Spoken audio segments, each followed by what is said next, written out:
Hey everyone, so we're gonna jump right into it.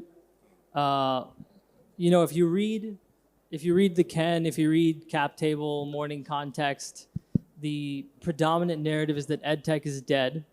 So my opening question is EdTech dead? And I'll let EdTech is far from dead. I think it has had a rebirth of sorts in the recent times. And it's primarily led by much better adoption across the globe, which was facilitated by the COVID pandemic. And I think some of those behavioral changes are clearly here to stay. And that is going to propel EdTech further even faster, is what our hypothesis is. Nelson Mandela had said that education is the most powerful weapon that we can use to change the world. I think all four of us and many of the practitioners here believe technology is the most powerful weapon that we can use to change the world of education. So as I said, it's a propelling force, it's here to stay, and it's doing a lot of good for the society in general. so Arpit, you're running a proper SaaS company. Generally speaking, where's the tech in EdTech? Right? A lot of it is courses, online content. Where's the tech in EdTech? So when we see tech, I think it's usually seen as features and then benefits and outcomes, right? Where is tech? I think tech is in the access it provides. So there is a farther reach through all these mediums, online and offline and hybrid. Tech is in the analytics that it provides in terms of being able to analyze data at a mass scale without the need for human intervention.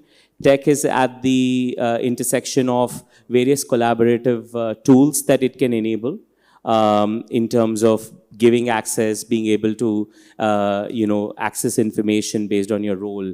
And I'm talking purely from an SIS perspective, a company that I run, Student Information System, which is basically bringing all stakeholders of a typical education ecosystem on one platform through the technology that we have built. So I think it's a lot of these goods that tech resides in.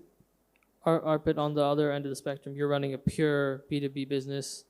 Is there an element of outcomes to that, access to that? How do you think about impact in EdTech with your model? Absolutely. So we are not in the business of directly educating a set of people. So we're not providing education, but we are enabling education at scale. And 3 or 4 serious outcomes that we track whenever we partner with an institution for our solution would be efficiency. We would track productivity gains. We would track cost savings for the institution. We would track access and equity. I think those are the 4 key metrics that we would track when we get into an engagement.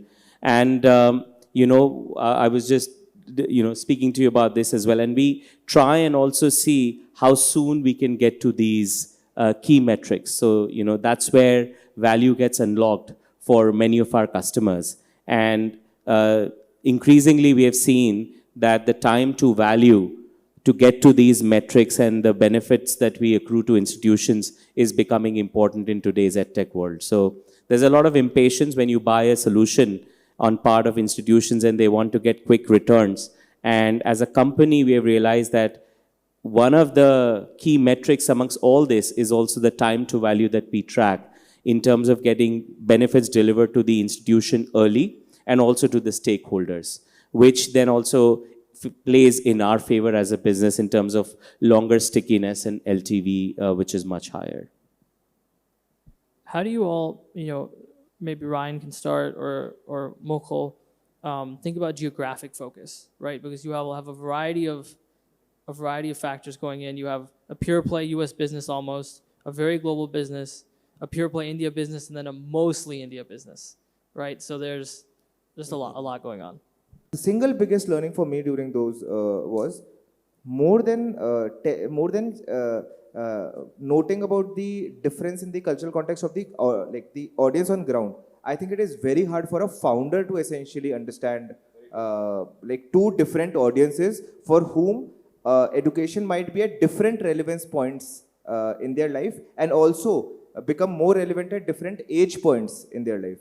So I think for a founder to essentially be able to understand the context across multiple geographies, if somebody does it, it's an innate gift. I don't think it is very humanly possible for most people. That's so, that's so true. I'm Indian. I studied in India. I lived in India. I worked in India. Then I went to the US. We have a US focused business. We tried launching in India. We tried launching in India last time. We said, we'll experiment. Most of our team is in India. We said, this is going to be very easy. How difficult can this be? We all know India. We're all Indians. A large part of our team is in India. It was completely difficult. I couldn't understand when people would, and I run webinars. When I would run webinars, people would come and the questions they would ask would be completely different, right? It's like our US customers are from Venus and the Indian customers are from Mars. It is that different. On the B2C side, I think on the B2B side, I don't have as much experience. Maybe Arpit or Gaurav. B2B geographic focus and how we have kind of gone through it. Just to add my 2 cents, we are now present in about 25 countries and we have had obviously hits and misses with our product. But as, I don't think it's any different than a B2C because ultimately you're selling to people. And at the end of the day, that people context has to be brought in through the cultural sensitivity that has been talked about. In our case, let's say if you're selling a student information system to different universities in different countries, you also have to also know how education gets imported, what are some of the standards that they have to conform to on a day-to-day basis. So it is very hard. If it is not done right, then it will misfire. There is no doubt about it. Adequate homework is required before entering any new country. I was attending a session in the morning here, and there was talk of having locals lead that foray rather than sending teams from India. And I'm a firm believer in that. As smart as Indians are with our high EQ and IQ, I think there's always that local flavor that needs to be brought in at the time of sale and at the time of presenting the solution. So I think all those challenges we have kind of weathered, gone through, and we are now present in about 25 countries after having learned the cultural sensitivities and also pivoting our product every single time we have gone into a new geography. I appreciate you guys doing this. Thanks, dude. Thank Thank you. you, everybody. Thank you. Thanks a lot. Have a nice day.